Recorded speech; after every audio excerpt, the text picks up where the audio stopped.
আমি স্বামী খটখটানন্দ।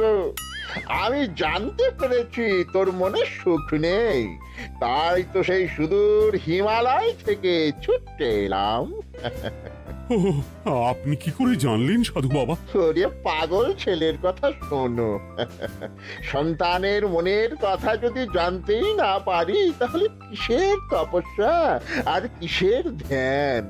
কি জেনেছেন সাধু বাবা? 3 দিন ধরে মনে কোনো সুখ খুঁজে পাচ্ছি না, নানান রকম চিন্তায় জর্জরিত হয়ে রয়েছি। তার মধ্যে আজ 3 দিন হলো রানী বাপের বাড়ি গিয়ে রয়েছে। সুখ কি তোর একার? এই মায়ার সংসারে সুখ খুঁজে পাবি কি করি? তোর যে তপস্যার সময় হয়েছে বাবা।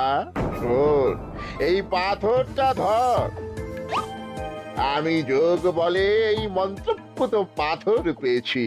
কাল পূর্ব দিকের নদীর পাড়ে এই মন্ত্রপুত পাথর স্থাপন করবি। আমি চাই তুই নিজে এই পাথরের আরাধনা করিস। তাই ওইখানে এক কুটির বানিয়ে তুই একা থাকবি। একা? আর রানী? সংসারে দুঃখ ছাড়া আর কিছুই নেই। তোর আসলে সুখ লুকিয়ে আছে ওই মন্ত্রপুত পাথরে। এই পাথর তোর মনে সুখ ফিরিয়ে আনবে আর এই গোটা রাজ্যে শান্তি বজায় রাখবে। ঠিক আছে বাবা।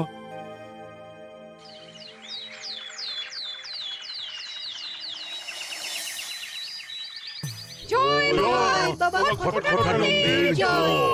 কি তার জ্যোতি, কি তার ব্যক্তিত্ব, আহ, কি তার কণ্ঠস্বর! এই মন্ত্রপুত পাথর আমার এবং এই রাজ্যের সকলে সুখ শান্তি ফিরিয়ে আনবে। আজ থেকে আমি সাধু বাবার পরামর্শ মতন এখানেই থাকবো। তোমাদের যার যা যা বক্তব্য আমাকে এখানে এসেই বলবে। কোনো চিন্তা করবেন না মহারাজ, আমি সব সামলে নেব। আপনি নিষ্ঠা সহকারে সাধু বাবার আদেশ পালন করুন। মহারাজ, যার নামেই খট তার কথাই ভরসা করা কি ঠিক হবে? একটা সামান্য পাথর কি করে সুখ ফিরিয়ে আনবে মহারাজ? বিষয়টা কি খটখটানন্দের মতন খটকার নয়? এটা মোটেই সামান্য পাথর নয় গোপাল, এটা মন্ত্রপুত পাথর। আর এসব হচ্ছে বিশ্বাসের ব্যাপার। শুধু তোমার মতন ভাঁড় দিয়ে কি আর রাজ্য চলে? রাজ্য চালাতে গেলে ভক্তি, শ্রদ্ধা, আশীর্বাদও দরকার হয়। কি শাস্ত্রে বলে বিশ্বাসে মিলায় বস্তু, তর্কে বহুদূর। কিন্তু মহারাজ, রাজ্যটাও তো চালাতে হবে। আপনি এখানে থাকলে এই রাজ্যের কি হবে মহারাজ? একবার ভেবে দেখুন, সাধু বাবা আসল না হয়ে নকলও তো হতে পারে।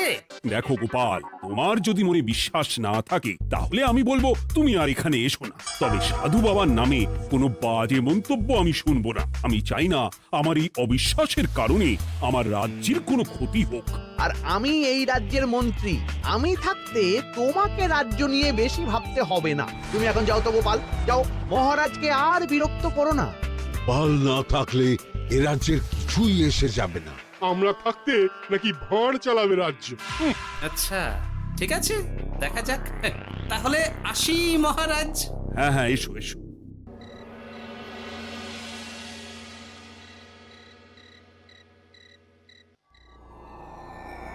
মহারাজ, রানী, তুমি ফিরে এসেছো? এ আমি কি শুনছি মহারাজ? আপনি নাকি প্রাসাদে ফিরবেন না ঠিক করেছেন? হ্যাঁ রানী, তুমি ঠিকই শুনেছো। আমি আর প্রাসাদে ফিরবো না। আমি এখানে থেকে ওই মন্ত্রপুত পাথরের আরাধনা করব। কে না কে এসে আপনাকে বলল আর আপনি প্রাসাদ ছেড়ে এই কুটিরে থাকবেন? আপনার শরীর খারাপ করবে মহারাজ, আপনি ফিরে চলুন। কে না কে নয় রানী, স্বামী খটখটানন্দ খুব বড় সাধু। উনি যোগ বলে আমার দুঃখের কথা জানতে পেরে সেই হিমালয় থেকে ছুটে এসেছেন আমাকে ওই পাথর দিতে। তুমি আমায় ফিরতে জোর করো না রানী। আর আপনার রাজ্য, আপনার প্রজারা, তাদের কি হবে মহারাজ? সে নিয়ে তুমি ভেবো না রানী, আমি এখানে বসেই মন্ত্রীকে দিয়ে সবটা সামলে নেব। তাহলে আমিও আপনার সাথে এখানে থাকবো। আপনাকে ছাড়া আমি প্রাসাদে ফিরবো না। তা হয় না রানী, সাধু বাবা আমাকে একা থাকতে বলেছেন। এসব ধ্যান যোগ আরাধনা একা করতে হয়। গোপাল সবটা জানে মহারাজ। আহ, আমার সামনেও নাম করবে না রানী। গোপালের কত বড় সাহস তুমি ভাবো একবার। ও বলে সাধু বাবা ভণ্ডও হতে পারে। আমার তখন ইচ্ছা করছিল ওর মাথার যে কটা চুল আছে সেটাও ছিঁড়ে নিতে। না না, আমি আর গোপালের মুখ দেখতে চাই না। আপনি উত্তেজিত হবেন না মহারাজ, আপনি বিশ্রাম করুন, আমি আবার কাল আসবো।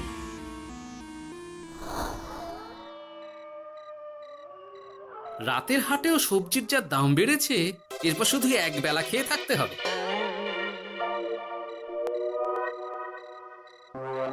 কি হে ভোলা, বাড়ি না গিয়ে এখানে বসে আছো কেন?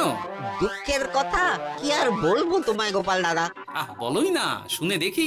সামনে বর্ষা আসছে, বাড়ির ছাদটাও মেরামত না করলেই নয়। কিন্তু আমার কাছে তো এখন এত টাকা নেই, তাই ওই গিন্নির সাথে পরামর্শ করে গেলাম মহারাজের কাছে সাহায্য চাইতে। থামলে কেন, পুরোটা বলো। কি আর বলবো গোপাল দাদা, মহারাজের উত্তর শুনে আমি তো অবাক। সবই তো বুঝলাম ভোলা, কিন্তু আমার যে কিছুই করার নেই। সাধু বাবা বলেছেন আজ থেকেই রাজ্যের সব সুখ দুঃখের দায়িত্ব ওই মন্ত্রপুত পাথরে। তুমি চিন্তা করো না, এক কাজ করো, তোমার সমস্যার কথা গিয়ে ওই মন্ত্রপুত পাথরের কাছে জানাও। আর তোমরাও আজ থেকে তোমাদের যা চাওয়া পাওয়া আছে সব গিয়ে ওই পাথরকে জানাবে। যা করার পাথরই করবেন। একবার যদি ওই সাধুকে হাতের কাছে পাই না, তাহলে ওই পাথর দিয়েই বেটার মাথা ফাটাব। কিছু বললে গোপাল দাদা? না, কিছু বলিনি। যাও, তুমি বাড়ি যাও, চিন্তা করো না, দেখি কি করা যায়।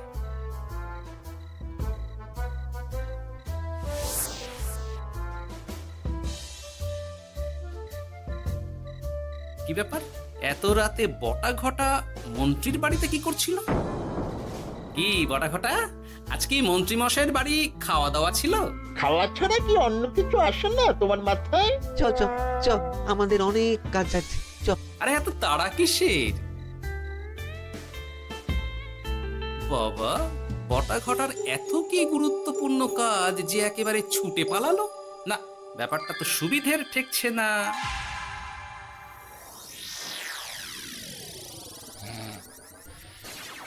রাজা কৃষ্ণচন্দ্র, ওঠ বাবা, আমি এসেছি। সাধু বাবা, আপনি এসেছেন? কেমন আছিস বাবা? ভালো আছি বাবা, তবে মনে এখনো পুরোপুরি সুখ খুঁজে পাইনি। সুখ কি তোর একার? কি করে সুখ পাবি বাবা? এখনো তো তুই তোর সব আসক্তি থেকে মুক্ত হতে পারিসনি। আর কি কি করতে হবে আমায় বলে দিন বাবা। একটা কাজ বলবো, করতে পারবি? বলুন বাবা, আপনি যা বলবেন আমি তাই করব। এই রাজপাট তুই ছেড়ে দে, এসব থেকে নিজেকে মুক্ত করে তুই তোর সাধনায় মন দে, দেখবি তার ফল তুই পাবি। কিন্তু তাহলে রাজ্যের কি হবে? কে দেখবে সাধু বাবা? কেন, তোর মন্ত্রী, ওর থেকে ভালো লোক তুই আর পাবি না। ওই হচ্ছে তোর আসল শুভাকাঙ্ক্ষী, আমি যোগ বলে জানতে পেরেছি। আচ্ছা, তাই হবে। আর আর ওই গোপালটাকে যদি পারেন একটু সাহায্য করবেন বাবা। ওই তুচ্ছ গোপালকে নিয়ে তুই চিন্তিত হোস না, ওরে বুড়ি মন্ত্রী মশাই ফাটাবে। তুই যা, ঘুমো।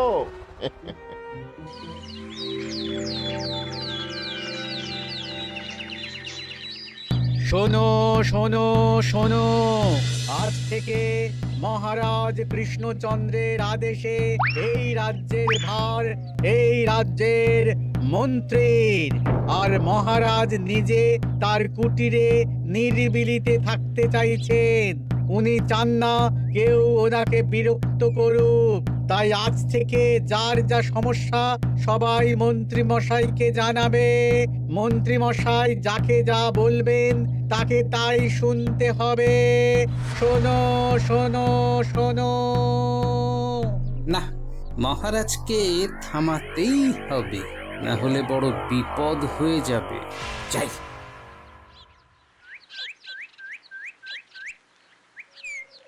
মহারাজ, এই ভুল আপনি করবেন না।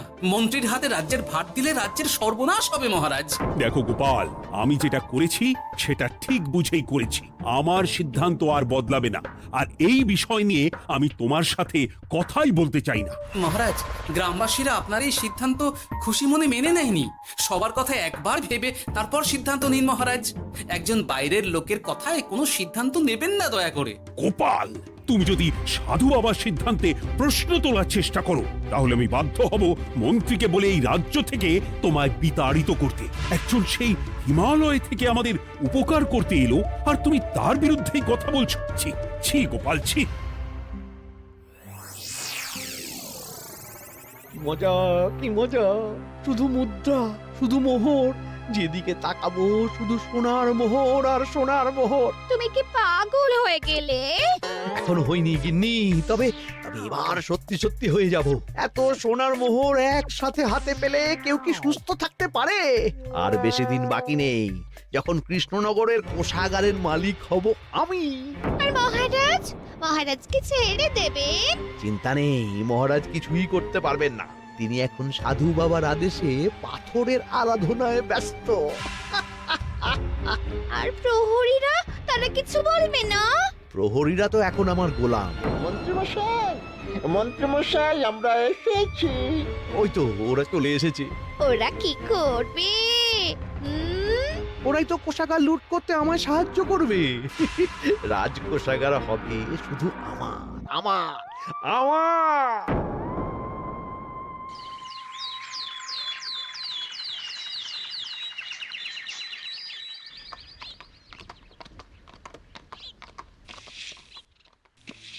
গোপাল, রানীমা, আপনি আমায় ডেকে পাঠালেই তো পারতেন। রাজ্যটার যে কি হবে গোপাল? মহারাজের উদাসীনতায় মন্ত্রী তো সব লুটে পুটে একাকার করে ছাড়বে। তুমি কিছু একটা করো গোপাল। সে তো আমিও বুঝতে পারছি রানীমা, কিন্তু হাজার চেষ্টা করে ও মহারাজকে বোঝাতে পারছি না। মহারাজ সাধু বাবার পাল্লায় পড়ে আর কিছুই বুঝতে চাইছেন না। এই রাজ্য আর মহারাজকে একমাত্র রক্ষা করতে পারবে তুমি গোপাল। কিছু একটা করো। কি হয়েছে, তোমরা হট্টগোল করছো কেন? তুমি আর একটা বিহিত করো গোপাল দাদা, আমরা তো আর থাকতে পারছি না। তুমি এর আগে বিহিত করো গোপাল। আচ্ছা, কি হয়েছে বলবে তো? মন্ত্রী মশাই সবার কাছ থেকে অগ্রিম কর চেয়েছে। সে প্রহরী পাঠিয়ে সবার বাড়ি বাড়ি বলে এসেছে দুদিনের মধ্যে অগ্রিম কর না দিলে সবাইকে ধরে কারাগারে ভরে দেবে। একে তো আমরা কোনো সাহায্য পাচ্ছি না, তার উপর আবার এই জুলুম কি করে মেনে নেব বলো তো গোপাল দাদা? আমাদের বাঁচাও গোপাল দাদা, আমাদের বাঁচাও, না হলে এই মন্ত্রীর জুলুমে আমরা সবাই মারা যাব। হ্যাঁ গোপাল, তুমি পারবে। কিছু একটা করো গোপাল, এই রাজ্যটাকে বাঁচাও। না, আর নয়, এবার এর একটা বিহিত করতেই হবে। শোনো, তোমরা সব নিজের নিজের বাড়ি যাও, আমি দেখছি কি করা যায়। মন্ত্রী দুদিনের মধ্যে কর চাইছে কেন? ওর আসল উদ্দেশ্য কি? না, বিষয়টার খোঁজ নিতে হচ্ছে। পুটি, এই পুটি। গোপাল দাদু, তুমি? শোন, একটা কাজ আছে বুঝলি, বটা ঘটার উপর নজর রাখতে হবে। পারবি তো? হ্যাঁ হ্যাঁ দাদু, এটা আর কি এমন কাজ? এই তোর হাতে ওটা কি রে? ও এটা পুতুল, বাবা এনে দিয়েছে। পাথরটা খুব চেনা চেনা লাগছে, কোথায় যেন দেখেছি। কোথায়? রে, সাধু বাবার দেওয়া পাথর। আরে এটা একই পাথর মনে হচ্ছে। এই তোর বাবা এটা কোথায় পেয়েছে রে? তা তো জানি না, তবে শুনেছি পাশের গ্রামে। বাহ, পাথরগুলো দেখতে তো খুব সুন্দর। এই সব পাথর তোমার? আজ্ঞে হ্যাঁ, আমি এই পাথরের মূর্তি বানাই। এই পাথর কি তুমি বিক্রি করো? না না, শুধু পাথর তো বিক্রি করি না। এটা কি? ও ওটা ওটা আমি আমার সব পাথরের একটা চিহ্ন দিয়ে রাখি। এতে বোঝা যায় যে এই পাথরের মূর্তি আমার তৈরি। বাহ, চমৎকার কাজ করেছো। তোমাকে যে কি বলে ধন্যবাদ দেব তুমি জানো না। কৃষ্ণনগরের কত বড় উপকার তুমি করলে।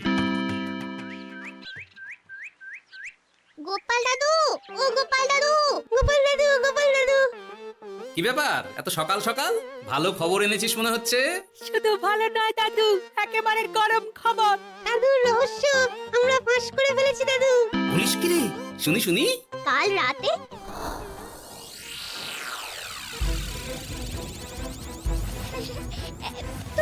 এত সোনা, এত মোহর আমি একসাথে কোনোদিন দেখিনি। ও, এইসব আমাদের? হ্যাঁ গিন্নি, হ্যাঁ, এই সব আমাদের, সব। ওরে বাবা, আমার তো বিশ্বাসই হচ্ছে না, ভাবলেই গায়ে কাঁটা দিচ্ছে। রে বটা, আজ সাধু সেজে মহারাজের কাছে গেছিলি? হ্যাঁ, মহারাজ তো আজ প্রায় পা ছুঁয়ে প্রণাম করতে যাচ্ছিলেন, কোনো মতে ঠেকিয়েছি। বলেছি প্রণাম নেওয়া আমার গুরুর বারণ আছে। আর আমি তো আজ এমন ধোঁয়া দিয়েছি যে মহারাজ একেবারে কেসে কেসে অস্থির। আর মাত্র 2 দিন। এই 2 দিন খেলাটা চালিয়ে যেতে পারলেই কেল্লা ফতে। আচ্ছা, এবার আমার কাছে পুরো বিষয়টা পরিষ্কার হলো। বাহ, তোরা দারুণ কাজ করেছিস রে। এবার শুধু আজ রাতে প্রমাণটা পেলেই হয়ে যাবে।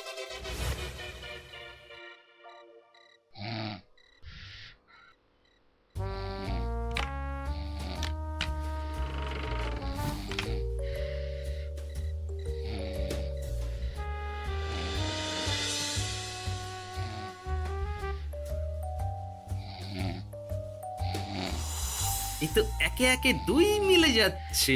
বাবা বাবা বাবা, এবার খেলা জমবে।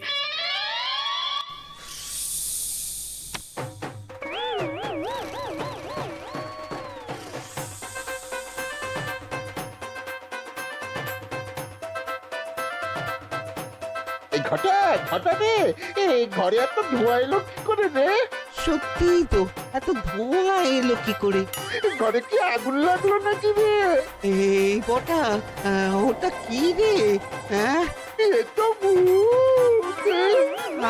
আমরা তো কিছু করিনি। আমরা কিছু করিনি, বিশ্বাস করো ভূত দাদা, আমরা কিছুই করিনি। তোরা আমাদের পূর্বপুরুষের প্রস্তর খণ্ড নিয়ে এসেছিস। তোদের এত বড় সাহস, আজ আমরা তোদের ঘর মটকাবো। আমরা কোনো খণ্ডমণ্ড নিইনি ভূত দাদা। এই কথা, তুই কি ওনাদের কোনো খণ্ড এনেছিস? না না না না না, আমি তো অমন কিছু আনিনি। আমার মনে হয় ওই আপনাদের কোথাও একটা ভুল হচ্ছে। মহারাজকে ওই পাথর তোরা কোথা থেকে এনে দিয়েছিস? ওটাই আমাদের প্রস্তর খণ্ড, আমাদের 5 পুরুষের সম্পত্তি। ওটা তো আমরা পাশের গ্রামে এক মূর্তি কারিগরের থেকে চুরি করে এনেছি। আপনারা যান না, যান, ওই কারিগরের কাছে ওরকম অনেক পাথর আছে। আমাদের ওটাই চাই। ও বাবা, উনি আবার কে? আমাদের দাদু, তৃতীয় পুরুষ। ও দাদু, এই চুরি ভূত দাদু, ওটা আনতে গেলে না মন্ত্রী মশাই আমাদের খুব মারবে। খা, ওদের মুন্ডু চিবিয়ে খা। না না, ওরকম করবেন না দাদু ভূত, তাতে আমাদের খুব লাগবে। তাহলে বল, মন্ত্রীর আসল উদ্দেশ্য কি? 2 দিন পর ও কি করবে? 2 দিন পরে মন্ত্রী মশাই কোষাগার লুট করে রাজ্য থেকে পালাবেন। এবার এবার আমাদের ছেড়ে দিন দাদু ভূত। তোদের ছাড়তে পারি একটাই শর্তে। বলুন বলুন।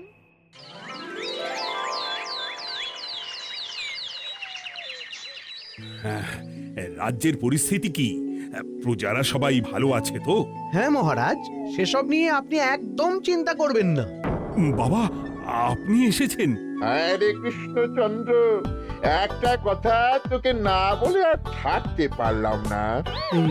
এটা আবার কে রে? বলুন বাবা। এই মন্ত্রীকে এই রাজ্যের দায়িত্ব দিতে বলে আমি বড় ভুল করেছিলাম। আসলে এই মন্ত্রী হচ্ছে চোর। ও তোর কোষাগার ফাঁকা করে পালাবার মতলব করেছে। কি বলছেন বাবা? মন্ত্রী, উনি যা বলছেন সব সত্যি? না না মহারাজ, এই বটা কি হচ্ছে কি? বটা? তো তুমি সাধু বাবাকে বটা বলে ডাকছো কেন? আমি বলি কি বাবা, এই মন্ত্রীকে তুই শুলে দে। বটা, তুই থামবি? আমার খেয়ে আমায় ছুরি মারা? ওর কথা আপনি বিশ্বাস করবেন না মহারাজ। ও সাধু নয়, ও ভণ্ড। মানেটা কি? মন্ত্রী মশাই ঠিকই বলছেন মহারাজ। ও সাধু নয়, ও কৃষ্ণনগরের বটা। এসব আপনার আদরের মন্ত্রীর কাজ মহারাজ। মন্ত্রী আপনার রাজ্য লুট করার মতলব করেছে, তাই বটাকে সাধু সাজিয়ে আপনার মন জয় করে প্রথমে আপনাকে প্রাসাদ থেকে তাড়িয়েছে, তারপর রাজ্যপাট নিজের হাতে নিয়ে কোষাগার হাতিয়েছে। আর এই পাথর কিসের গোপাল? পাথর? পাথর এই কারিগরের মহারাজ। উনি পাশের গ্রামে এই পাথর দিয়ে মূর্তি গড়েন। মন্ত্রী বটাকে দিয়ে এই পাথর চুরি করিয়েছে।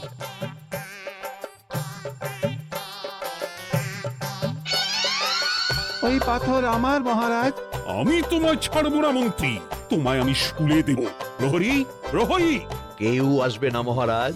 প্রহরীরা এখন আমার কথা ছাড়া আর কারোর কথা শুনবে না।